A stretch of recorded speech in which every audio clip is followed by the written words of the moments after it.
Peter, Sam and the Prickly Problem. Duke returned at last and Sir Handel went away. The other engines were kept so busy that they didn't have time to miss him.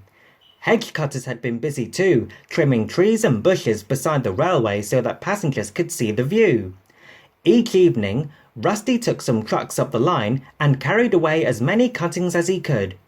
But he could manage only a few at a time, and as fast as he moved the cuttings, more took their place.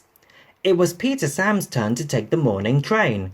The coaches were full, but the rails were dry, and Peter Sam didn't mind the extra load.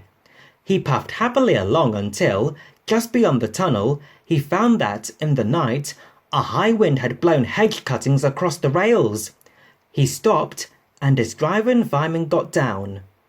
Exclaimed the fireman. Scoffed Peter Sam. Said his driver. Peter Sam puffed bravely on. He went carefully at first, and the branches slid aside easily. Then came a stretch where the cuttings were brambles. Peter Sam began to regret his boasting. Not only were the thorns prickly, but they caught in each other and the branches stayed firmly put. Exclaimed Peter Sam suddenly and stopped. He complained. The fireman got out to check. He said at last. Peter Sam shuddered. He shut his eyes and prepared for the worst. The fireman pulled on thick gloves. Then, while he tried to clear what he could, the driver went to ask the guard if he had a knife. Some of the passengers had knives too and came to help.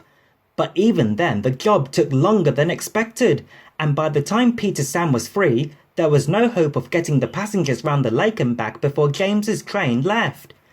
Peter Sam's driver apologized to the passengers, but they said they didn't mind. They laughed. The driver telephoned the thin controller. On the way home, they passed Rusty, pulling a long train of trucks. Rusty worked hard, and by the afternoon, the line was clear for trains to run normally. Peter Sam's front felt uncomfortable for several days. The others laughed and teased him. They suggested, and they kept asking if he had a sharp knife in his cab. At last, Scarlowie told them to stop. Remarked Duncan innocently.